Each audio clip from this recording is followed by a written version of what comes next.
The man walked into the capital of Kaijin wearing a torn straw hat, a blood-stained cloak, and a blade so broken it couldn't slice tofu. 5 guards laughed at him. One offered him directions to the nearest graveyard. The Ronin didn't respond. He just looked up, revealing a single eye so cold it made the summer air feel like winter. "Where can I find the ones who murdered a temple for a secret they couldn't understand?" he asked. The laughter died quickly. It wasn't the question. It was the way he asked it, like he already knew the answer, and he was just being polite before he burned the whole city down. Kaijin had seen thousands pass through its imperial gates, pilgrims, thieves, beggars, prophets, and fools, but no one ever walked in alone and asked for the Celestial Fangs by name. The Celestial Fangs were the Empire's elite. Legends. Each of them could kill a man with a glance, or so the stories claimed. Most citizens didn't even believe they were real. They were the shadows behind the Empress's throne, whispered about like ghosts in bedtime stories. And now this one-eyed vagrant with a half-blade and muddy sandals wanted to face them? The guards dragged him through the city. Children pointed. Vendors chuckled. One old woman threw a turnip at his head and missed. He caught it without looking and took a bite. "Need salt," he muttered. They finally dumped him at an outpost near the eastern spire, where junior officers of the Celestial Guard ran drills, shouted commands, and failed miserably at looking impressive. Hajiro, though no one knew his name yet, stood there silently, chewing the last bite of the turnip as 3 officers approached him with curved halberds. "You're either brave or brain-damaged," one of them said. "Both," Hajiro replied. "Mostly the second one. But it works out. Less fear." The fight started before the first sword fully cleared its sheath. Hajiro dropped low, spun into a wide arc, and swept the legs of the nearest guard. His broken blade snapped upward, clashing against a halberd and redirecting it into another man's face. He sidestepped, headbutted a third, and used his falling body as leverage to vault up and knock the last one cold with a metal rice bowl someone had left on a crate. 4 guards. 20 seconds. All unconscious or groaning in pain. The courtyard fell silent. That's when the Empress heard of him. In her throne room, draped in silk spun from spider glass and gold thread, she sipped bitter tea and watched the report scroll open with a lazy flick of her finger. "A Ronin?" she said. "How quaint." Her lips curled upward, not quite a smile. "Send word to the Fangs. Tell them an old friend has come to die." Hajiro was locked in the underground cells beneath the spire. The air reeked of mold and metal. Across from him sat an old man wearing 3 different shoes and muttering to a rat he'd named Kazuo. His name was Tama, a former scholar who had once insulted the Empress in a poem and been arrested for crimes against rhythm. Tama watched Hajiro like a man watching a ghost walk back into the world. "You know, you look like a half-drowned wolf who lost a fight to a cabbage cart," Tama said. "And yet here I am," Hajiro replied. "Alive. Barely. And you picked the wrong empire to wander back into. This one bites. Hard." Hajiro didn't answer. He pulled a broken piece of stone from the wall and started carving something into it. A symbol. A wolf, howling at a shattered moon. Tama watched in silence for a few moments, then leaned closer. "Wait," he whispered. "That symbol. That's from the Northern Shrine. They said it was burned down 20 years ago. And everyone inside was betrayed," Hajiro finished. "By someone they trusted." Outside, the Celestial Fangs gathered. There were 7 in total, each more myth than man. Captain Aizo, sharp-eyed and silent, wore black armor etched with the names of every man he'd ever killed. Red Sister Yuki, elegant and deadly, preferred poison poetry to swords. Stonejaw Goro, the brute with a hammer the size of a horse, cracked his knuckles and grinned. "You sure this is worth our time?" Goro said. Aizo didn't answer. He stared at the symbol burned into the report scroll. "Didn't we kill him already?" Yuki asked softly. "If we did," Aizo replied, "he's taking it rather well." Meanwhile, Hajiro sat in his cell, eyes closed, remembering the fire. The screams. The child who had hid behind the altar. The voice of the Empress, smooth as silk and cold as bone. Burn the shrine. Let the gods choke on smoke. His hands curled into fists. The blade wasn't whole, but he didn't need it to be. He had trained with the monks of the hollow sky. He had walked across frozen rivers barefoot, survived bandits, beasts, and betrayal. The fangs had left him for dead. But death, as it turned out, didn't want him. It just handed him back angrier. He escaped the dungeon at nightfall. No swords. Just powder, pressure points, and distraction. He stole a guard's uniform, used Kazuo the rat as bait, and rigged the cell door with a teacup, a candle, and a piece of string. It exploded with theatrical flair, knocking out 3 guards and giving him time to leap from the balcony into a pile of laundry. He limped away, laughing softly to himself. In the old market square, Stonejaw Goro waited, already drunk and swinging his hammer like a toy. Hajiro stepped into the light. Finally, Goro said. I get to break something fun. You always did love your hammer more than your head, Hajiro said. The fight wasn't clean. Goro charged, smashing tiles and walls. Hajiro danced, ducked, feinted. He let Goro wear himself out. Then, with a feint that drew Goro's hammer too wide, he slipped inside the brute's guard and jammed the broken katana into a crack in Goro's armor. One twist. One scream. And Goro collapsed like a building with its spine cut. People gasped. Some cheered. A few ran. Hajiro knelt beside the unconscious Fang and whispered, "One down." On a rooftop nearby, Red Sister Yuki watched. Her eyes narrowed. Her fingers tightened on the hilt of her blade. She recognized the way he moved. The limp in his step.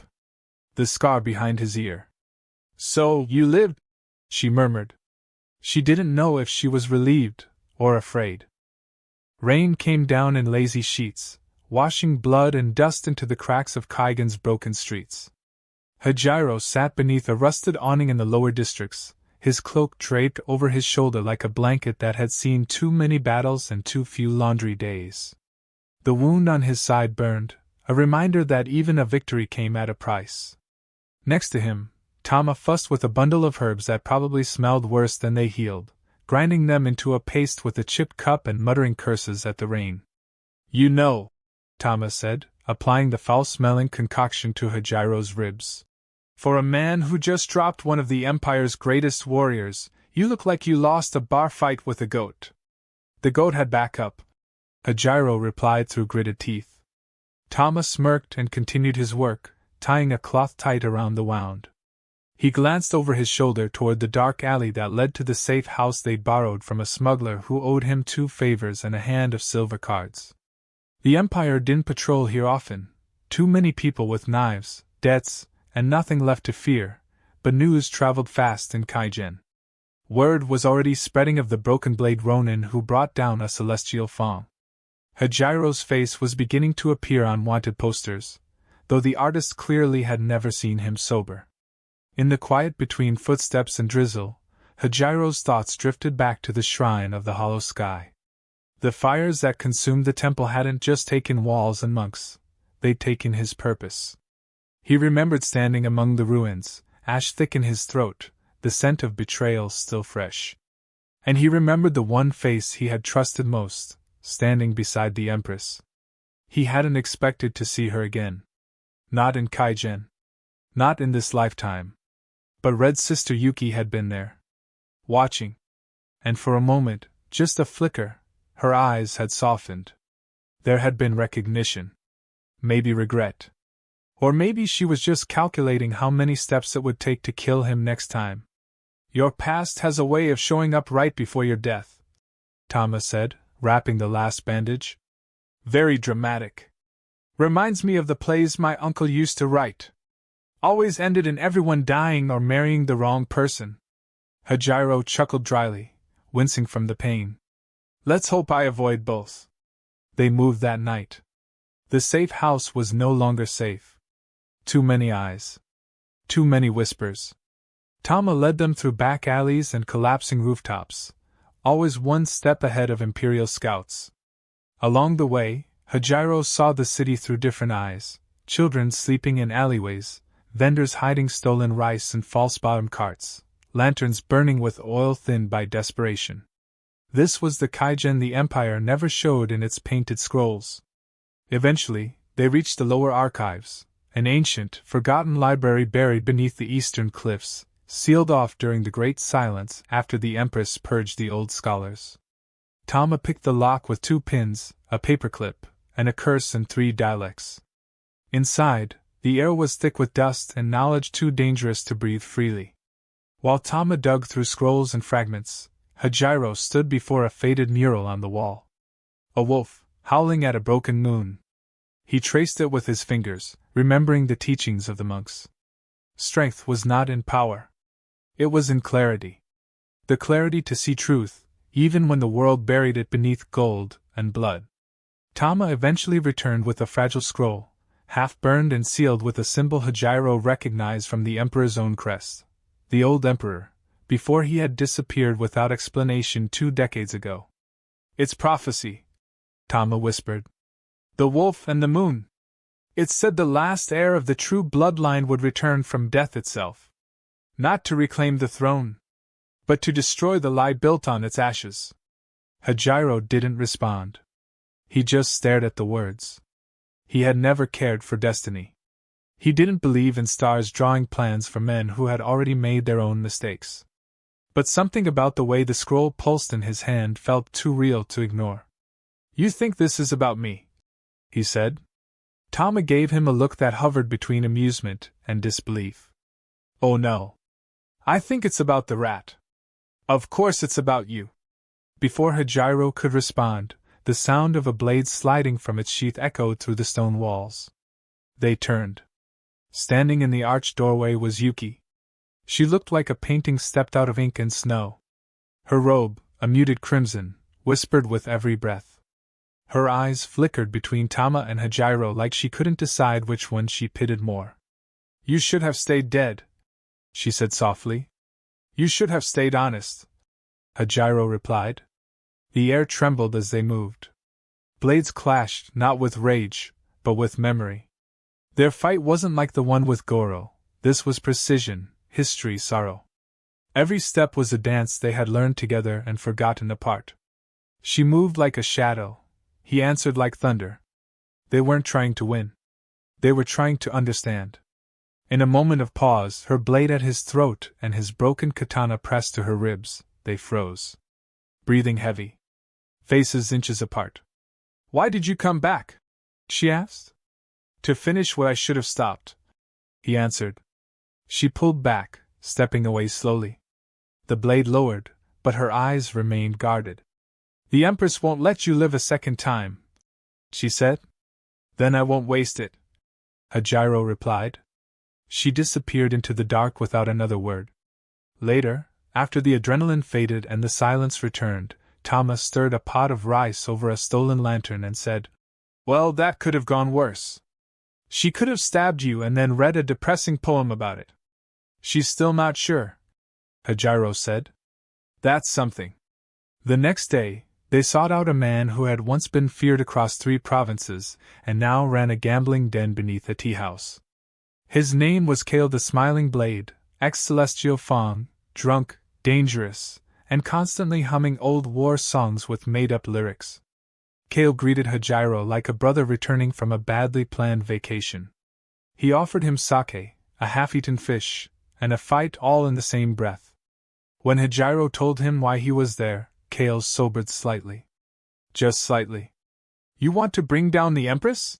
he said, laughing. "With what? That bent toothpick you call a sword? I've seen noodles with more fight. You in or out?" Kale leaned back, staring at the cracked ceiling. Then he grinned. "In. But only if I get to die dramatically. Can't promise the drama. Just the dying. Good enough." As the 3 of them sat under lantern light, drawing crude plans and spilled rice and dodging roaches the size of fists, a feeling crept into the room. Not quite hope. But something older. Something sharper. Revenge had become purpose. and purpose was contagious. The flames began in the slums. Small at first, flickering through alleyways like whispers of rage, but they grew quickly, carried by dry wood and imperial orders. Smoke twisted into the sky, darkening the once golden horizon of Kaijin. Screams followed, scattered and uneven, some too far to be heard clearly, others too close to ignore. Aizo did not smile as he watched from the tower's edge. He never smiled. But there was a grim satisfaction in obeying the Empress's command. Purge the rot, she had said. Cleanse the infection before it spreads. To Aizo, strategy was cleaner than mercy. Mercy made mistakes. Strategy only made corpses. Down below, Hajiro moved through the chaos like a ghost of war. His blade, still broken, still stubbornly sharp in the right hands, flashed once through smoke and again through blood. Around him, civilians fled, children wept, mothers screamed names that would never be answered. Tama led groups of them through side paths he had mapped years ago when escaping creditors and inquisitors was part of his daily routine. Kale, sword in hand and madness in his eyes, leapt from rooftop to rooftop shouting battle songs he barely remembered and inventing the parts he forgot. You sure this is part of the plan? Kale yelled, landing next to Hajiro with the grace of a collapsing shelf.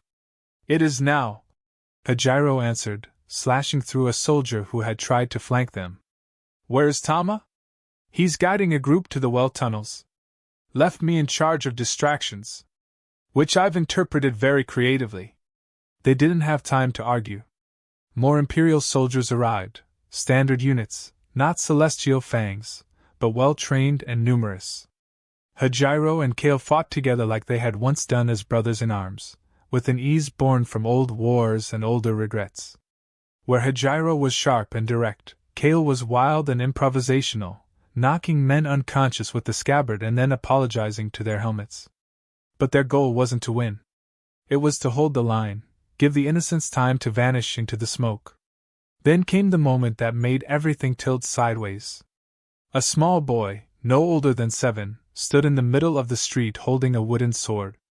His clothes were covered in soot, his face streaked with tears. An Imperial soldier raised his blade. Hajiro moved without thought, faster than his body allowed. The broken katana struck the soldier's wrist, disarming him, then came back around and struck him flat across the face. The boy looked up at Hajiro, eyes wide. Are you a hero? He asked. Hajiro knelt beside him, chest heaving. No, he said. But I might know how to kill one. They left the boy in the care of a fleeing family and pushed forward through the alleys toward the old market district. The place was already in ruins, but it offered space and memory. It was there, years ago, that the Celestial Fangs had been honored during the annual parade. It was there Hajiro had once stood among them, wearing black and silver, holding a full blade and an empty heart. Now, he waited for the ghost he knew would come. Aizo arrived like the storm that follows silence. He walked slowly, without spectacle, flanked by 2 squads who peeled off as he stepped into the center of the square. His armor was as dark as ink, his eyes like blades themselves. He studied Hajiro for a long moment, not with hatred, but with something colder, understanding. You still remember the steps? Aizo said. I never forgot, Hajiro answered. Kale took a step forward, but Hajiro raised a hand. This was a conversation only death could finish. Their fight was not fast. It was patient, careful, like a chess match played with steel and breath. They moved in arcs, feints, pivots. Aizo's style was flawless. No wasted motion, no emotion, just brutal efficiency. Hajiro, wounded and outmatched, had only unpredictability left. He faked a stumble and nearly got decapitated. He countered with a trick he learned from a one-legged monk, shifting his center of gravity mid-strike, turning weakness into rhythm. But it wasn't enough. Aizo disarmed him. The broken katana flew across the square and clattered against stone. Still not enough, Aizo said. Hajiro looked up, breathing heavy. Funny. You said that exact line years ago. I was right then too. Hajiro smiled through the blood in his mouth. No. You weren't. Then he moved. Not for a weapon. Not for victory. He used Aizo's own technique, the crescent step, a faint retreat that disguised the counter, but twisted it, just slightly, so that his shoulder took the brunt of the impact and allowed him to grab Aizo's arm, twist it, and slam him down with the force of falling truth. Aizo hit the stone hard, blades skidding away. Hajiro stood over him, wounded, panting, victorious. "You lose," he said. Aizo didn't answer. He closed his eyes. "You should kill me," he said. "No," Hajiro replied. "You're going to live. And you're going to remember." He turned away, leaving Aizo on the ground, his own tactics used against him. Not broken, but unmade. News of the battle spread like lightning. The slums lit up with word of a second Fawn falling, this time not by death, but by defeat. Whispers started to grow teeth. Citizens who had cowered began to speak. Some even lifted weapons. The Empress was not amused. Inside the throne chamber, where light fell through glass shaped like the Empire's seal, she stood before a massive device, part sculpture, part machine, part prison. Her hand brushed against its side. A faint hiss escaped, and the thing inside it growled. She turned to her advisors. "Release the Dragon Guard," she said. The Dragon Guard was not a metaphor. It was a monstrosity, living armor powered by the souls of fallen warriors, bound through blood magic and crafted from jade and bone. Once they had guarded the gates of the old world. Now they would silence the new. As the spires echoed with sirens, and the streets trembled with unnatural footfalls, Yuki returned to the slums. She found Hajiro, bandaged and exhausted, watching the fires from a collapsed balcony. "I saw what you did," she said. "Regret it already?" "No. I came to help." He looked at her, searching for deception. Found none. "I thought you were loyal to her," he said. "I was loyal to something. But not anymore." He nodded slowly. "Then let's end it." Kale returned with news of the Dragon Guard, half excited and half horrified. "Good news is, they're just big metal corpses," he said. "Bad news is, they're also on fire and screaming." They gathered supplies. Drew maps. Made plans with ink and urgency. The storm was here now, not just coming. The Empress had declared war not just on rebels, but on truth itself. The final battle wouldn't be about revenge. It would be about undoing the lie that held an empire together. The throne room stood at the highest point of the imperial spire, wrapped in silence and layered in lies. Every stone was polished, every pillar carved with the triumphs of a blood-soaked empire. The Empress sat upon her obsidian throne with one hand resting on a silver armrest shaped like a lion's skull, the other holding a chalice of wine that had never once tasted of peace. Her eyes didn't blink as she stared at the approaching echo of footsteps. Not hurried. Not afraid. Just steady. As though death had grown tired of waiting. Hajiro entered with no fanfare. No army. No horns. Just a broken sword, a scarred face, and the unshakable presence of someone who had run out of things to fear. Behind him, the remnants of the Dragon Guard lay in smoking pieces along the stairwells and shattered bridges of the palace. Kale had held them back at the gates until his laughter finally stopped. His last words had been a joke about dying with better hair than Hajiro.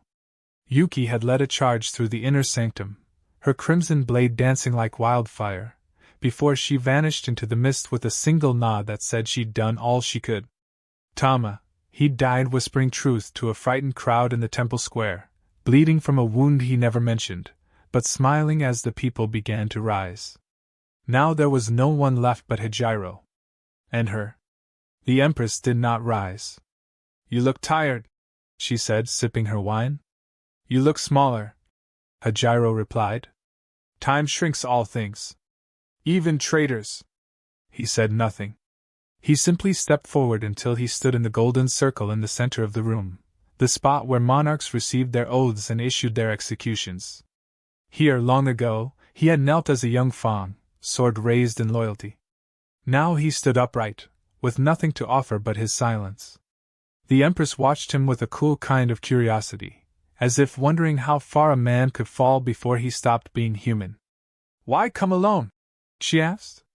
"Why not raise an army? Use their anger?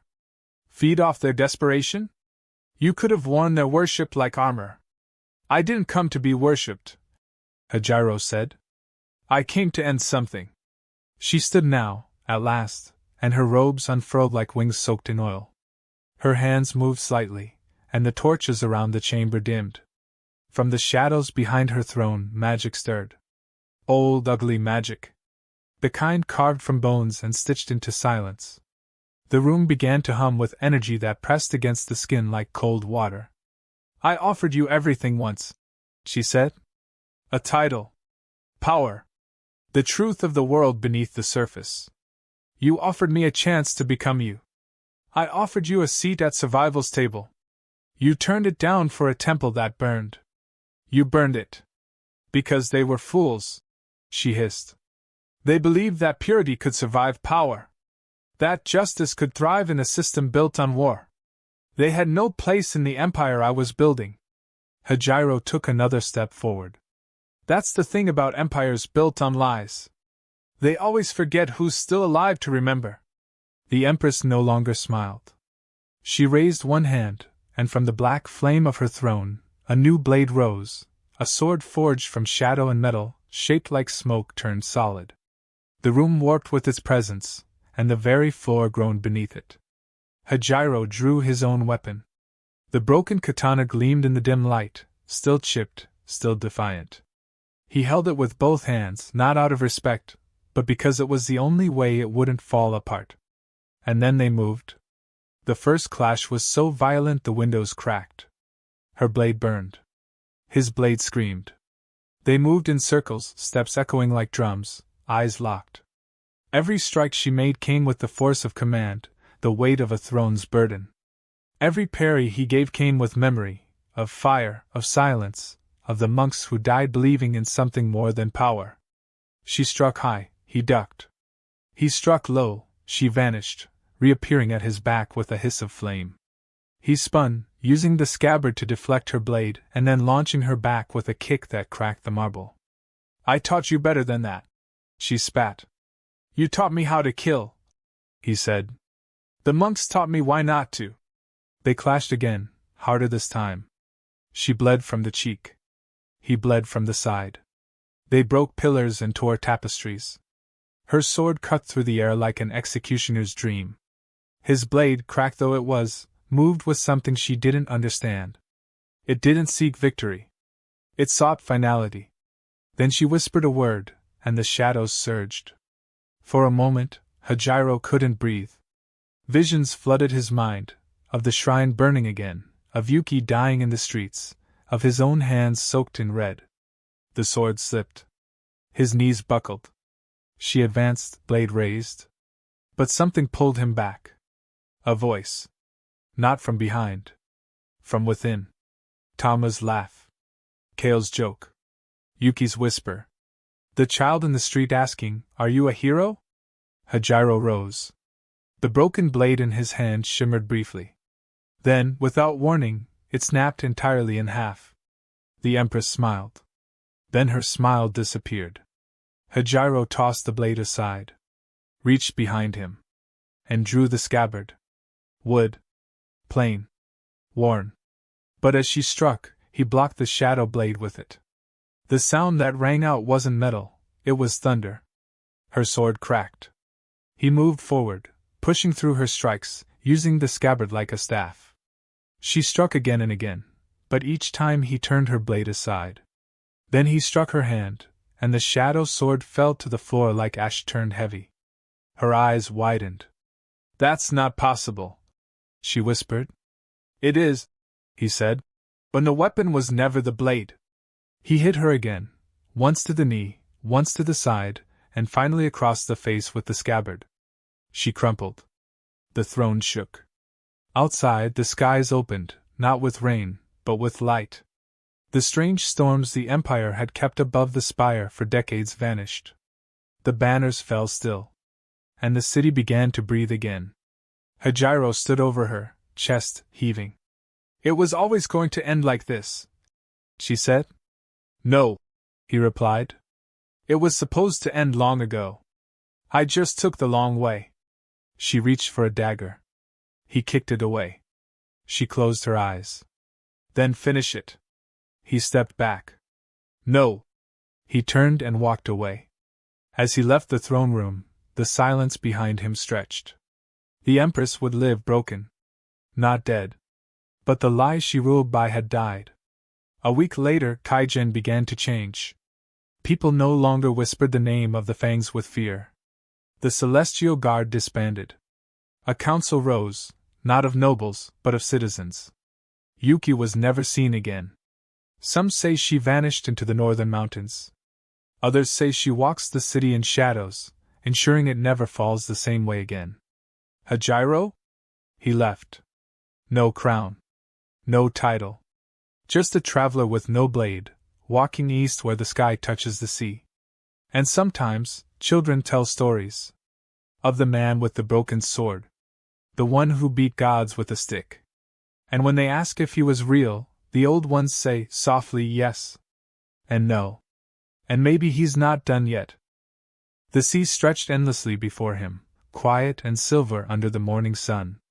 Waves lapped at the shore like breathing, steady and patient, like the world was finally learning how to rest. Hajiro stood barefoot in the wet sand, cloak fluttering behind him in the salt wind, the scabbard still slung across his back, though there was no blade inside it anymore. His hair was longer now, flecked with gray. His face was leaner, carved by time and scars and memory. But his eyes held the same clarity they had in the throne room, the kind of clarity that came not from victory, but from surviving something that tried so hard to erase him. Behind him, a village barely big enough to appear on any map had begun to stir. Children laughed as they chased dogs through muddy streets. Fishermen carried nets onto narrow boats, calling out jokes older than their boats. A woman poured rice into a clay bowl and muttered about how the rains had been too kind that season, which clearly meant something terrible was about to happen. The village didn't know who Hajiro was. Not really. They only knew he'd arrived months ago with a limp, no money, and eyes like a storm that had finally found land. He had built a small house out of driftwood and stone. He fished. He tended the small shrine at the cliffside. He spoke little. But when the local thugs tried to rob the healer's hut, he showed up with nothing but the scabbard, and afterward no one ever bothered the healer again. He didn't want to be a legend. He'd seen what happened to those. They became stories first, then shadows, and finally targets. All he wanted was the quiet. But quiet, it seemed, had a way of being borrowed, not owned. That morning, as he turned from the sea and walked up the path toward the shrine, he found a girl waiting. She was maybe 16, dressed in travel-stained clothes with a sword on her back and a journal clutched to her chest like a shield.